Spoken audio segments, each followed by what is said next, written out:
Yo, what's cracking, peeps? T-Money up in the heezy. Here tonight for body bags. I apologize, guys. I'm going to try and get this up before midnight, but honestly, I completely spaced it, and I was just driving home from Dunkin' Donuts getting a coffee, and I was like, fuck, I have to do a body bags review. So, I apologize again. Better late than never. But the week is 224, and the film that I chose is none other than Pet Cemetery 2. Now, I know most of you guys have seen this, so you're thinking, do I really need to watch? Yes, okay? I'm very passionate about this film. I love it a lot. Goes back to my childhood. I just absolutely, there's something about the atmosphere in this movie I cannot get over from my childhood. The film's from 1992. I remember staying home sick from school and watching this in my mom's bedroom. Like, any chance I could, it was on. Uncle Gus, just Clancy Brown's character, kicks ass. So I'll start with, I guess, the film is directed by Mary Lambert, who also did the first Pet Sematary film.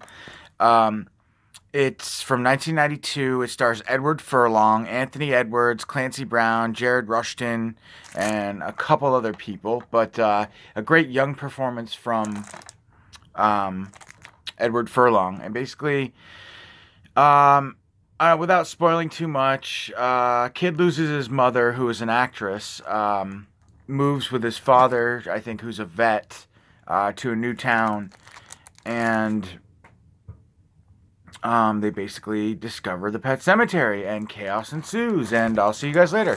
Thanks for watching Body Bags. Just kidding.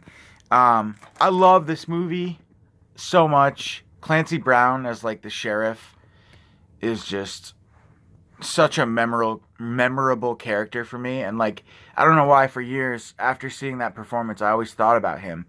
And um and then I eventually went on to find some more movies that he starred in, just because uh I love the acting in this movie. I think this was kind of like, for me, Edward Furlong, like his childhood acting was just, it was a staple of like the times, like watching him in Terminator, just his young performances, Detroit Rock City. uh i just I just remember this time, I with fond memories is what I meant to say. I just have good memories of this. It's definitely like a great, I guess one thing I love about it is the atmosphere, like I said. um the feel, like the whole New England Stephen Kingish town feel.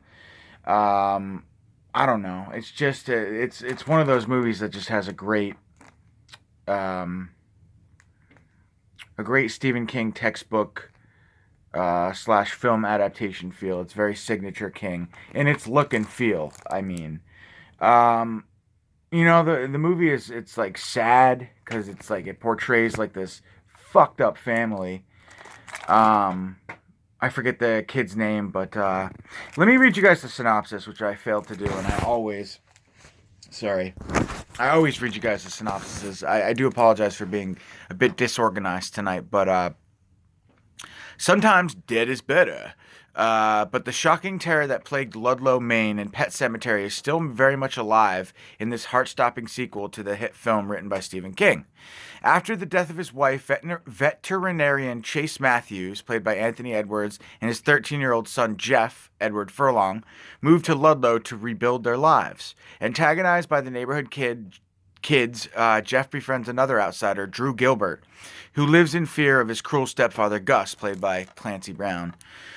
Um, After Gus cold-bloodedly shoots Drew's beloved dog, the boys bury the body in the local Indian burial grounds, a place rumored to have powers of resurrection. When evil is awakened, the boys realize that sometimes you should just let sleeping dogs lie. Um, but it's a unique film, I think. I almost enjoy the story in Pet Cemetery 2 more than Pet Cemetery 1, even though Pet Cemetery 1 is a great story. Um, I just really love the familial, or the family dynamic in this film, particularly with Gus and the character of Drew Gilbert and his mother's.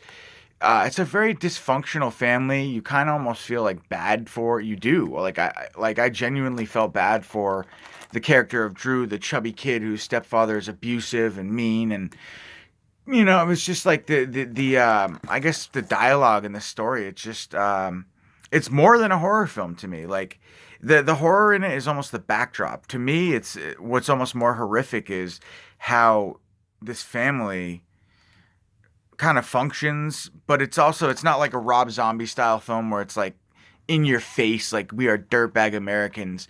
This is more like subtle. It's more of like a true dysfunctional family, and I just think it does a great job of showing that dynamic.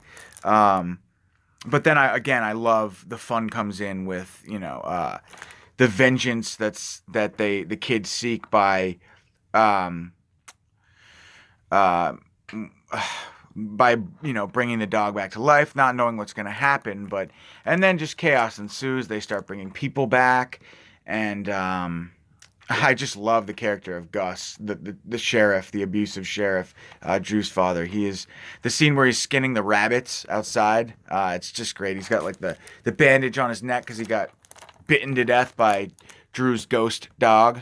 But just a really really kind of sad film. And there's a film involving a car crash. Basically where two family members are chased off the road to their deaths in like a brutal fiery car wreck death. And it's just kind of like, whoa, like you're kind of left like it didn't pull any punches. It wasn't like a Hollywood like happy ending by any means. It was actually really this film is very dark. Even the main character of Edward Furlong, and the way that people treat him in school, his mother being an actress who died, they harass him and make jokes, but it's kind of a cruel, dark horror movie, and very unique. So I always have loved Pet Sematary 2. I highly recommend you guys check it out. Those of you who haven't seen it, I do apologize for the unoriginality in tonight's review, but it's a film that I love. I've always loved. Like I said, it really is kind of a part of my youth. It's definitely a staple of a movie that had high rewatch value in my household growing up, just with me catching it on cable any chance I could. But yeah, guys, that's my review. It's a good film, good deaths, good acting, great story, great acting. I highly recommend it. So check it out, guys. Pet Sematary 2. Have a good night. Catch you guys next week on Body Bags with Horror Lies. Peace.